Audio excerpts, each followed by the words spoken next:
The corridor outside the nursery was silent, but the night lamp inside was off, something that was never allowed after evening inspection. The royal guard on rotation stopped mid-step. Through the closed door, he heard slow breathing, uneven, as if someone had been crying for a long time. The duty log showed the child asleep. He remained still, sensing something was wrong. The corridor outside the nursery was kept warmer than the rest of the residential wing, a deliberate adjustment to protect the young heir from the chill that crept through the stone walls after sunset. The royal guard noticed the difference immediately as he turned the corner during his routine pass, the air soft and faintly scented with lavender oil from the evening lamps. What stopped him was not the warmth, but the darkness. A small night lamp was mounted inside the nursery near the floor, its glow visible through the narrow frosted glass panel of the door every night without exception. Now the glass was black. He slowed, listening. The palace at that hour carried a particular silence, broken only by distant footsteps of servants finishing their rounds or the muted hum of ventilation ducts behind the walls. From inside the nursery came a sound that did not belong to that stillness. Slow breathing, uneven, catching slightly at the end of each breath, as if the sleeper were fighting back tears even in rest. The guard stepped closer and checked the duty slate mounted beside the door. The entry, written less than an hour earlier, recorded the child as asleep, lamp secured, door unlatched for night observation, signed by a junior attendant whose handwriting he recognized. He tested the handle. It did not move.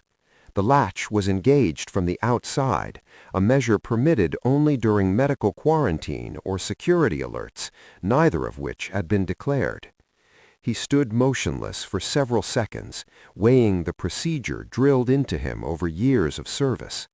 A locked nursery without authorization required notifying a supervising attendant and waiting for them to arrive. Forcing entry without confirmation was considered a breach, even for a guard. Yet the breathing inside grew quieter, more strained, and he felt a tightening in his chest that had nothing to do with the heat of the corridor. He knocked once, firm but controlled, announcing his presence in a low voice. There was no response, only the faint movement of air from the other side. He knocked again, louder this time, and pressed his ear to the wood.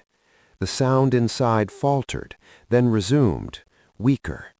The guard straightened, his hand resting on the metal latch, aware that every second of hesitation aligned with protocol, yet conflicted with the fundamental purpose of his post.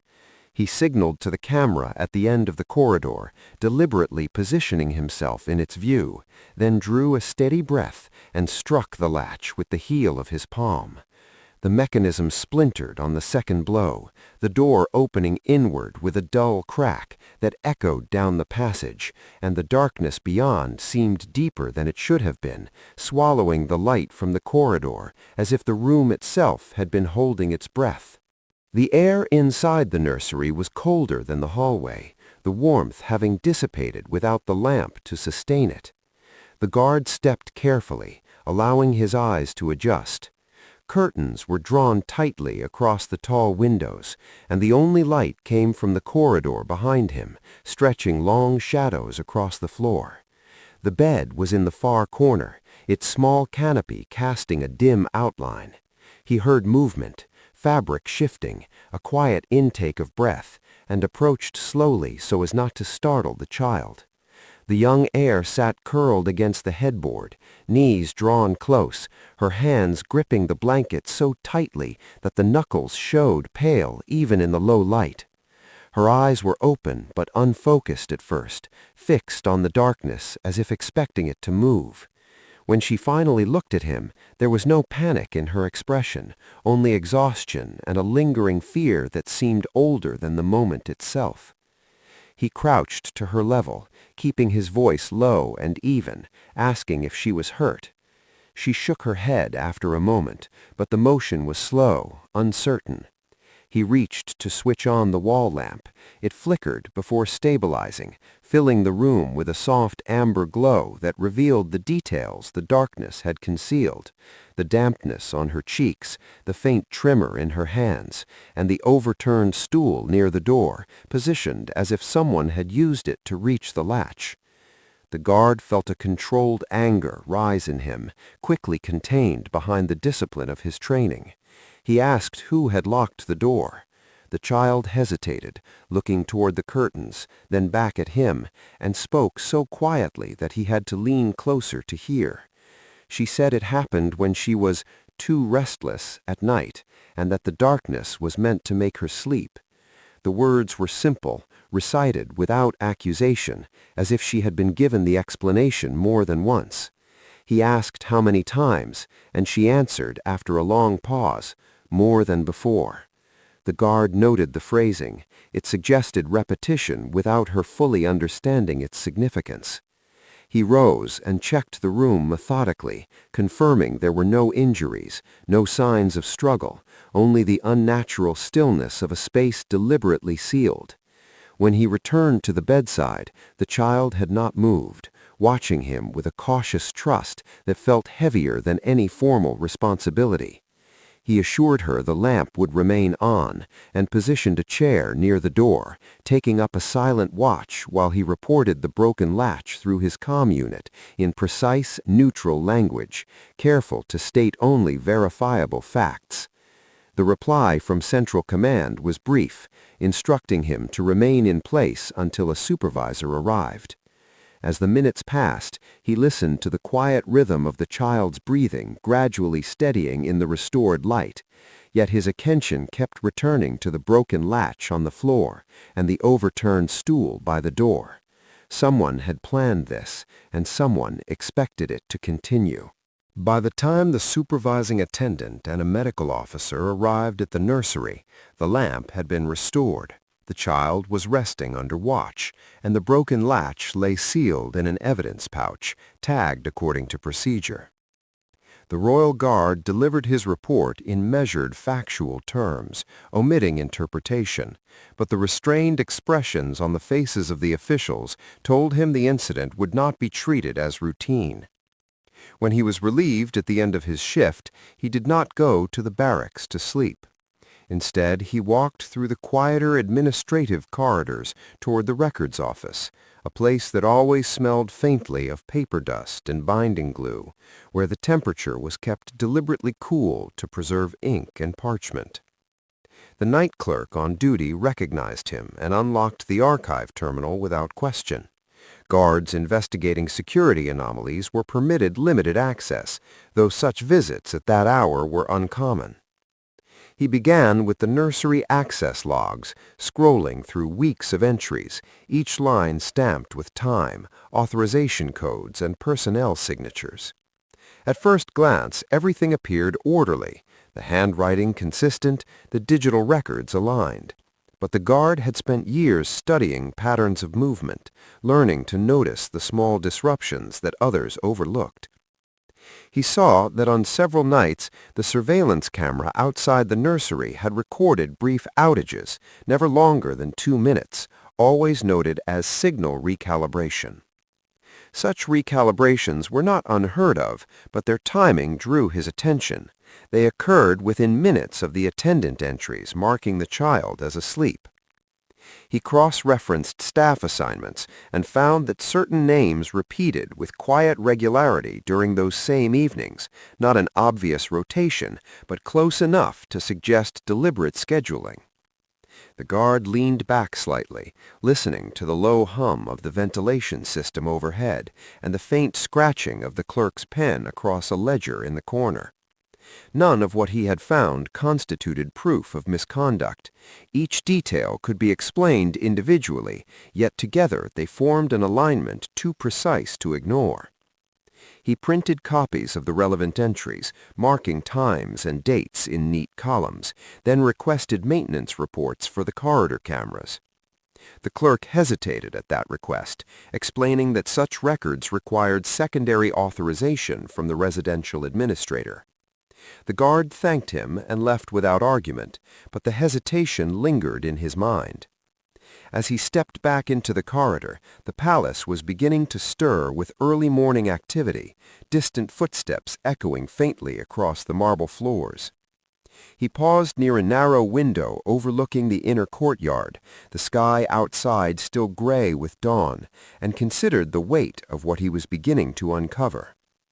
Investigating irregularities in mechanical systems was routine, implying a pattern involving personnel was not. He folded the printed logs carefully and placed them inside his case, aware that the next steps would move beyond simple observation and into territory where questions themselves could be unwelcome. Later that afternoon, after a brief rest that brought little real sleep, the guard returned to the administrative wing with formal authorization to review duty rotations, citing the nursery incident as justification.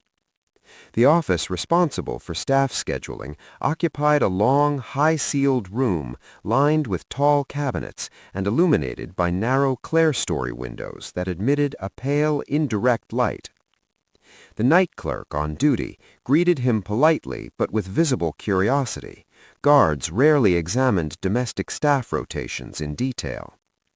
He explained that he was verifying coverage patterns, keeping his tone neutral, and she provided the ledgers without objection. As he worked through them, he noticed that the attendants assigned to the nursery were rotated according to a system designed to prevent fatigue and familiarity. Yet subtle adjustments had been made on specific dates, minor exchanges of shifts, last-minute substitutions approved by mid-level supervisors whose signatures appeared repeatedly beside the changes. None of the alterations violated policy outright, but together they produced a consistent overlap of the same small group of personnel during the nights when the camera outages occurred. The guard copied the relevant entries by hand, careful not to remove the originals, and thanked the clerk before leaving. In the corridor outside, he stopped to study the notes he had gathered, aligning times, names, and maintenance reports until a clear sequence began to emerge, not of random coincidence, but of deliberate coordination carried out in increments small enough to avoid scrutiny. As he stood there, a senior steward approached, a man whose responsibilities included overseeing several of the residential departments. The steward's voice was courteous, but carried a measured weight as he inquired about the guard's presence in the scheduling office. The guard answered truthfully that he was reviewing records related to the nursery incident. The steward nodded slowly, remarking that such matters were often more complicated than they first appeared, and that excessive inquiry could unsettle staff who had served the household faithfully for years.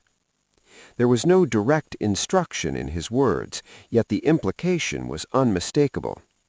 After the steward departed, the guard remained in the corridor for several minutes, listening to the distant echo of footsteps and the soft rustle of papers drifting through the open office doors. He understood that continuing this investigation would not be neutral act. It would be interpreted as suspicion directed at individuals who held established positions of trust. Yet the image of the child sitting in darkness, hands clenched around the blanket, remained vivid in his mind, sharper than any concern for professional discomfort. He gathered his notes, secured them inside his case, and turned toward the surveillance control room, determined to examine the raw footage from the nights in question, aware that whatever he found there would either dissolve his doubts or confirm that the pattern he sensed was real. The surveillance control room was dim, lit mostly by the cold glow of wall-mounted monitors arranged in careful rows. The steady hum of processing units filled the air, accompanied by the quiet clicking of relays switching between feeds. The Royal Guard presented his authorization and requested archived footage from the corridor outside the nursery on the nights corresponding to the camera outages recorded in the maintenance logs. The technician on duty, a young operator accustomed to routine playback requests, retrieved the files without comment and began loading them onto a secondary screen. At first, the footage appeared ordinary, attendants passing at regular intervals, the guard rotations proceeding as scheduled, the corridor lights maintaining their constant low illumination. Then the first outage appeared, not as a dramatic interruption, but as a brief distortion, the image dissolving into static for precisely 93 seconds before returning to normal. The guard leaned closer, studying the frames immediately before and after the interruption. Just before the signal failed, one of the attendants he had noted in the duty logs passed the camera carrying a folded cloth and a small lantern, items not typically used during standard evening rounds. When the image resumed, the corridor was empty and the lamp no longer visible through the frosted glass. The technician remarked that such distortions were usually attributed to calibration fluctuations, but his voice carried less certainty as the guard requested footage from the next recorded outage. The pattern repeated, an attendant entering the corridor, a brief loss of signal, and the lamp extinguished afterward. None of the recordings showed the door being locked. The outages concealed the critical moments with quiet efficiency. The guard requested copies of the relevant segments, signing the transfer forms in silence.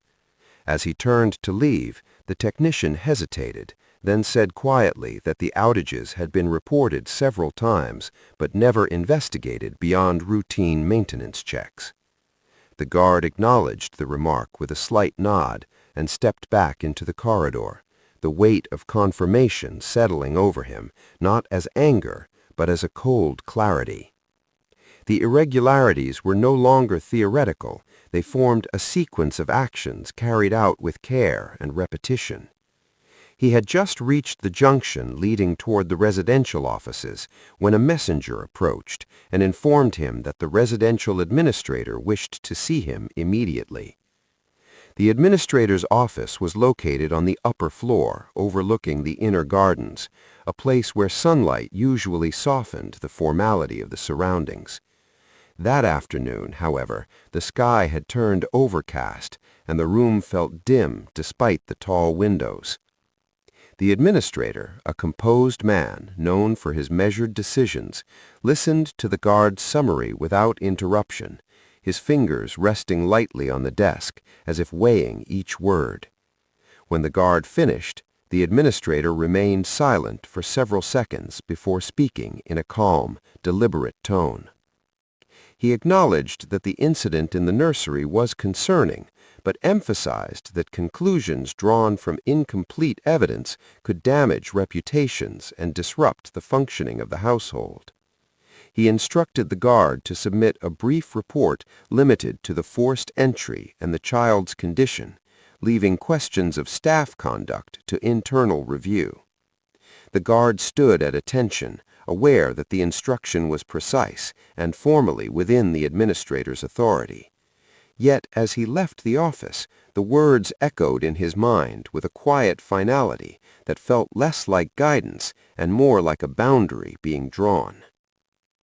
That evening, the guard returned to his assigned post in the residential wing. The corridor outside the nursery was illuminated as usual, the lamp inside casting its steady glow through the glass panel, and from a distance nothing appeared unusual. Yet he noticed changes in the atmosphere that were difficult to define.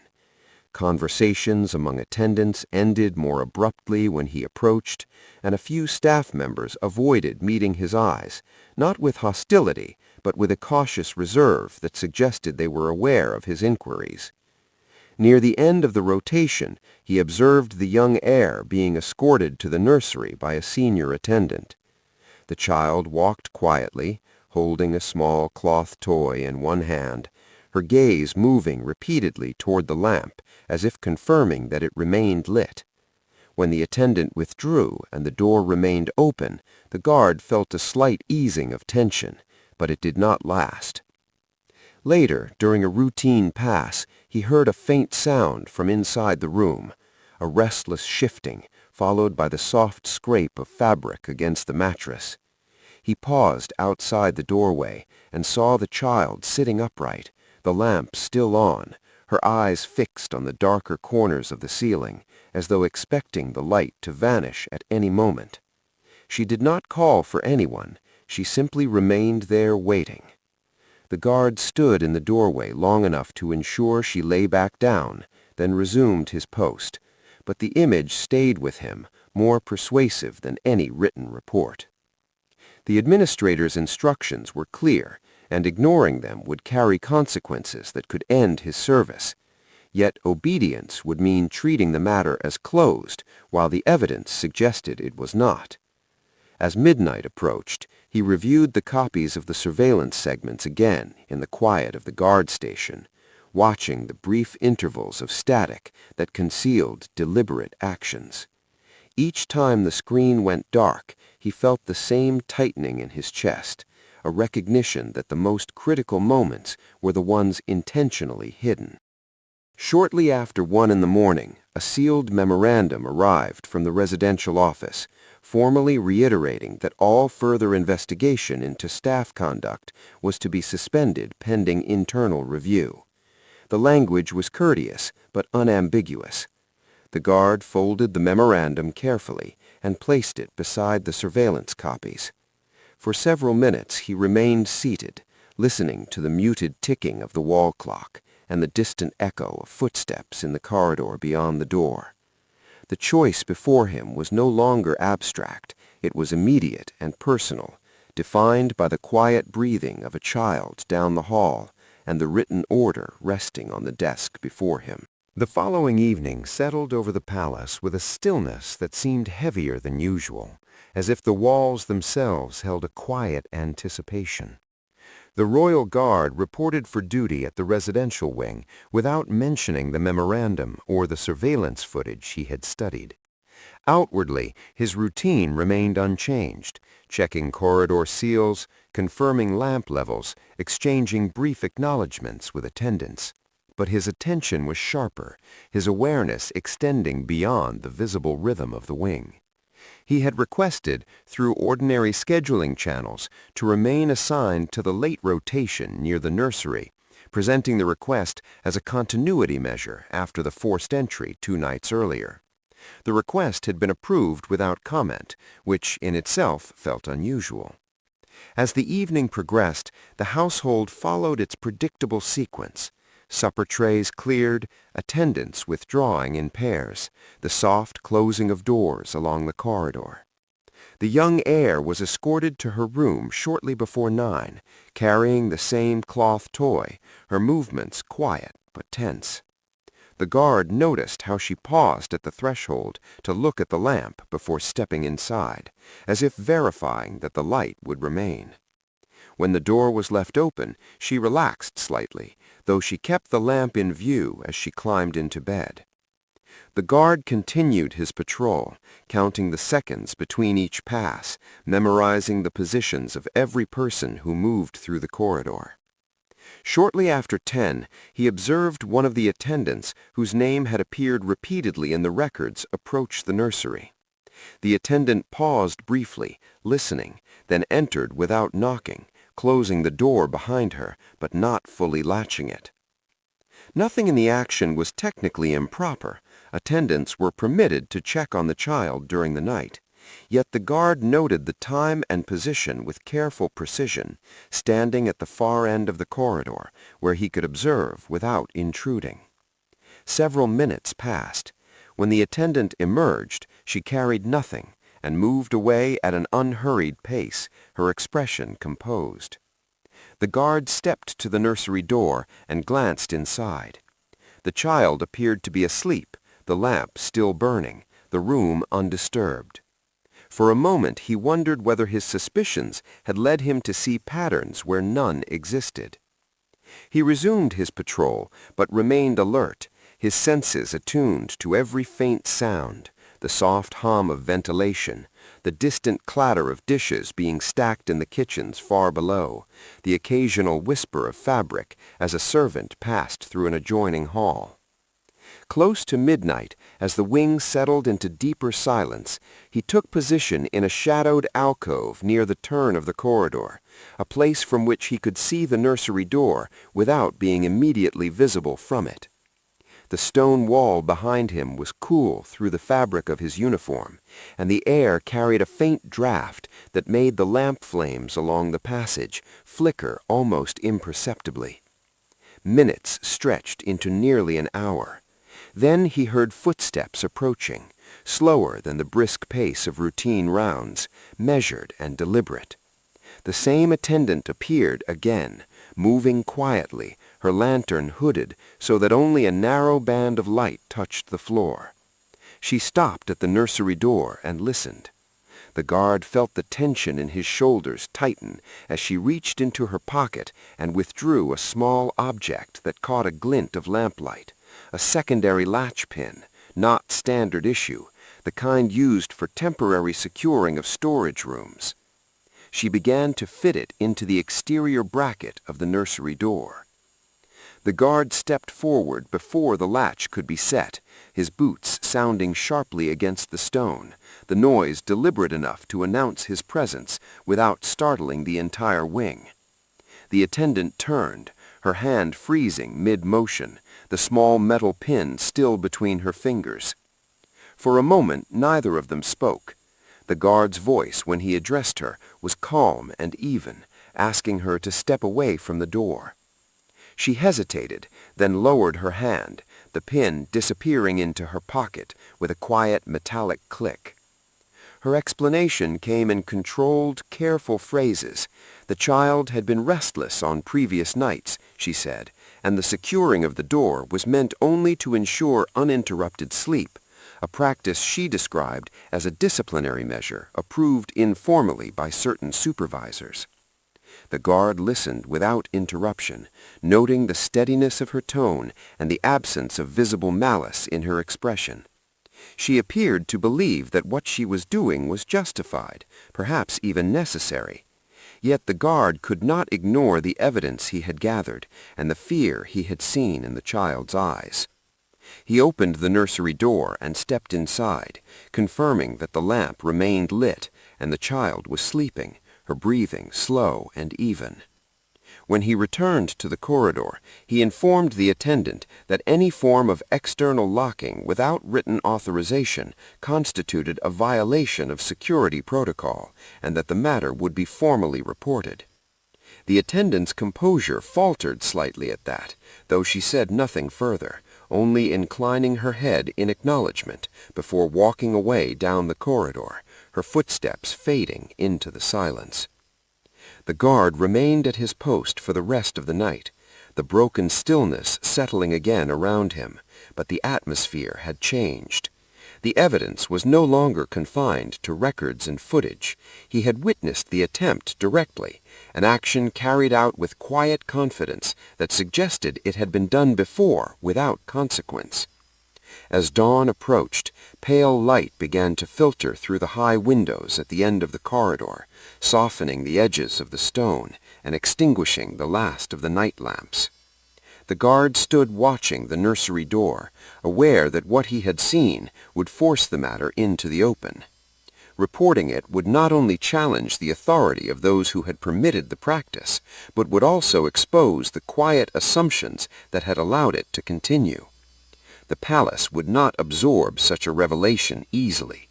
Yet as he listened to the faint, steady breathing from within the room, he understood that the choice he had made in stepping forward from the shadows could not be undone, and that the consequences, whatever they proved to be, were already set in motion.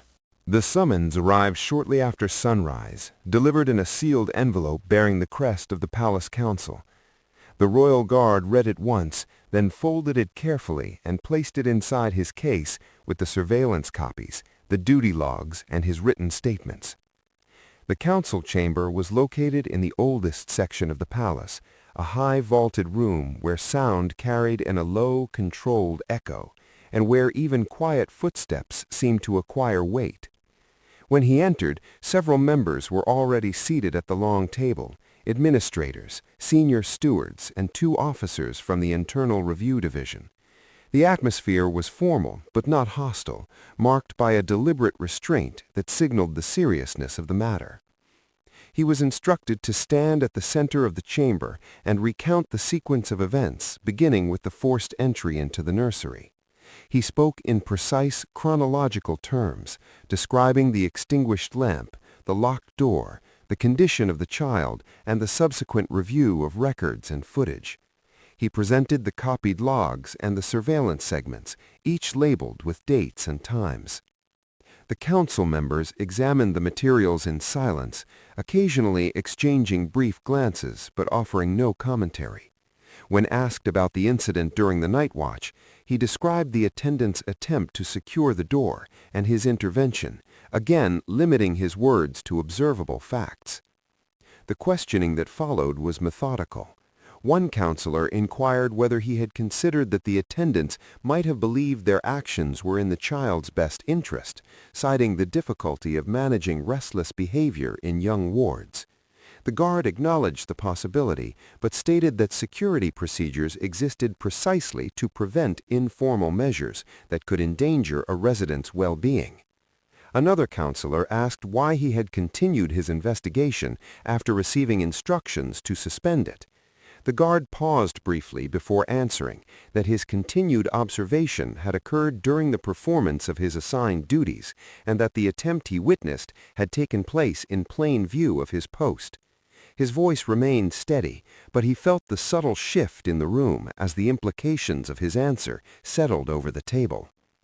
The questioning continued for nearly an hour, each detail examined with careful neutrality, until the council requested a recess to review the evidence in private. The guard was asked to wait in the adjoining antechamber, a narrow room furnished with a single bench and a tall window that admitted a pale band of morning light. He sat in silence, listening to the distant murmur of voices through the closed door, aware that the outcome of the deliberation would affect not only his own position, but also the lives of those who had been involved in the practice he had uncovered. When the council reconvened, the guard was called back into the chamber. The presiding member spoke in a tone that was calm but carried unmistakable gravity. The evidence, he said, indicated that unauthorized disciplinary measures had been employed within the nursery over an extended period, facilitated by gaps in oversight and informal approvals that had never been formally recorded. Several staff members, including supervisory personnel, were to be relieved of their duties pending a full inquiry. New directives would be issued immediately. No door within the residential wing was to be externally secured without written authorization from both medical and security officers, and continuous observation of all royal wards during nighttime hours would be implemented. The guard listened without visible reaction, though he felt a quiet release of tension he had carried since the night of the forced entry. The presiding member then addressed him directly, noting that while his actions had brought the matter to light, he had also exceeded direct instructions from a superior administrator. For that breach, a formal reprimand would be entered into his record, though it would carry no suspension of duty. The words were delivered without censure, more as a statement of institutional balance than personal judgment. The session concluded, and the members began to file out, their conversations subdued. As the guard stepped into the corridor, the palace seemed unchanged, the same filtered light falling across the stone floors, the same distant sounds of activity beginning for the day, yet he sensed a subtle shift in the atmosphere, as if an unseen pressure had lifted. Later that afternoon, he resumed his post in the residential wing. The nursery door stood open, the lamp burning steadily, and a new observation chair had been placed just inside the threshold, occupied by a rotation of attendants under revised protocol. The young heir sat near the window, arranging small wooden figures on a low table, her movements unhurried, the tension that had once lingered in her posture noticeably eased. She glanced toward the corridor and saw the guard standing at his station. For a moment she simply watched him, then returned to her quiet play, the lamp glowing softly beside her. The guard remained at his post, listening to the calm rhythm of the wing settling into its ordinary routine, aware that the uniform he wore carried many duties, but that its purpose, at its core, was simple: to ensure that those entrusted to the palace's care were never left alone in the dark again.